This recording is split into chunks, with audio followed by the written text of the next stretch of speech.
पुण्य का फल। एक सेठ बस से उतरे। उनके पास कुछ सामान था। आसपास नजर दौड़ाई तो उन्हें एक मजदूर दिखाई दिया। सेठ ने आवाज देकर उसे बुलाकर कहा, अमुक स्थान तक इस सामान को ले जाने के कितने पैसे लोगे? तब मजदूर बोला, आपकी मर्जी, जो देना हो दे देना, लेकिन मेरी शर्त है कि जब मैं सामान लेकर चलूं तो रास्ते में या तो आप मेरी सुनना या आप सुनाना। सेठ ने डांट कर उसे भगा दिया और किसी अन्य मजदूर को देखने लगे, लेकिन उन्हें कोई मजदूर नहीं दिखाई दिया। मजबूरी में सेठ ने इस मजदूर को आवाज देकर बुलाया। मजदूर दौड़कर आया और बोला, आपको मेरी शर्त मंजूर है? सेठ जी ने स्वार्थ के कारण हाँ कर दी। सेठ का मकान लगभग आधा किलोमीटर दूर था। मजदूर सामान उठाकर सेठ के साथ चल दिया और बोला, सेठ जी, आप कुछ सुनाओगे या मैं सुनाऊं? सेठ ने कहा, कह दिया, तू ही सुना। मजदूर ने खुश होकर कहा, जो मैं बोलूं उसे ध्यान से सुनना। यह कहते हुए मजदूर पूरे रास्ते बोलते चला गया और दोनों मकान तक पहुंच गए। मजदूर ने बरामदे में सामान रख दिया। सेठ जी ने जो पैसे दिए वह ले लिए और सेठ से बोला, सेठ जी, मेरी बात आपने ध्यान से सुनी या नहीं?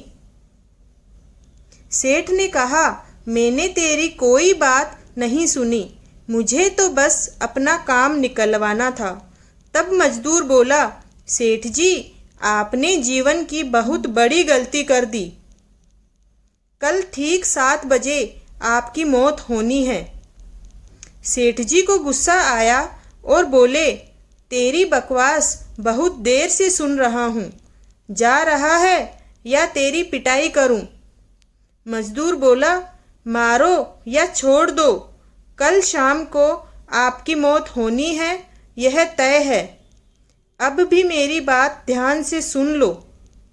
अब सेठ थोड़ा गंभीर हुआ और बोला, सभी को मरना है, अगर मेरी मौत कल शाम होनी है तो होगी, इसमें मैं क्या कर सकता हूँ? तब मजदूर बोला, तभी तो कह रहा हूँ, अब भी मेरी बात ध्यान से सुन लो। सेठ बोला, सुना, ध्यान देकर सुनूंगा। अब मजदूर बोला, मरने के बाद आप ऊपर जाओगे तो आपसे यह पूछा जाएगा कि हे मनुष्य, पहले पाप का फल भोगेगा या पुण्य का? क्योंकि मनुष्य अपने जीवन में पाप पुण्य दोनों ही करता है और आप कह देना कि पाप का फल भुगतने को तैयार हूँ, लेकिन पुण्य का फल आँखों से देखना चाहता हूँ। इतना कहकर मजदूर चला गया। दूसरे दिन ठीक 7 बजे सेठ की मौत हो गई। सेठ ऊपर पहुंचा तो यमराज ने प्रश्न कर दिया कि पहले पाप का फल भोगना चाहता है या पुण्य का? सेठ ने कहा, पाप का फल भुगतने को तैयार हूँ प्रभु, लेकिन जो भी जीवन में पुण्य किया है उसका फल मैं आँखों से देखना चाहता हूँ। यमराज बोले, हमारे यहाँ ऐसी कोई व्यवस्था नहीं है, यहाँ तो दोनों के फल भुगतवाए जाते हैं। सेठ ने कहा कि फिर मुझसे पूछा क्यों, और पूछा है तो उसे पूरा करो। धरती पर तो अन्याय होते देखा है, पर यहाँ पर भी अन्याय होता है, मुझे मालूम नहीं था। यमराज ने सोचा, यह कह तो सही रहा है, इससे पूछकर बड़े बुरे फंसे।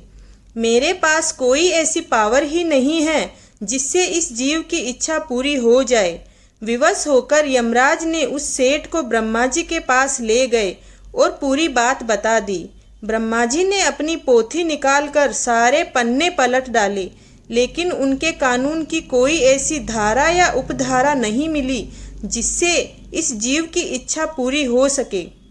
ब्रह्मा जी ने विवश होकर यमराज और सेठ को लेकर भगवान विष्णु के पास पहुँचे और अपनी समस्या बताई। भगवान ने यमराज और ब्रह्मा से कहा, आप जाइए और अपना अपना काम देखिए। दोनों चले गए। भगवान विष्णु ने सेठ से कहा, अब बोलो, तुम क्या कहना चाहते हो?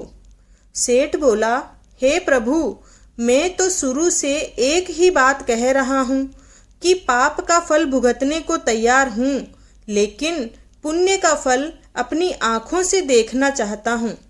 भगवान बोले, धन्य है वह मजदूर रूपी गुरु जो तेरे अंतिम समय में तेरा कल्याण कर गया। अरे मूर्ख, उसके बताए उपाय के कारण ही तू मेरे सामने खड़ा है और अपनी आँखों से मेरे दर्शन कर पा रहा है।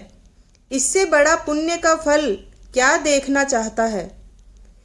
मेरे दर्शन से तेरे सभी पाप भस्मीभूत हो गए। बचपन में हमको सिखाया जाता है कि गुरुजनों की बात ध्यान से सुननी चाहिए। पता नहीं कौन सी बात जीवन में कब काम आ जाए। गुरु कभी भी छोटा या बड़ा नहीं होता। गुरु हमेशा गुरु ही होता है और वह किसी भी रूप में हमें मिल सकता है।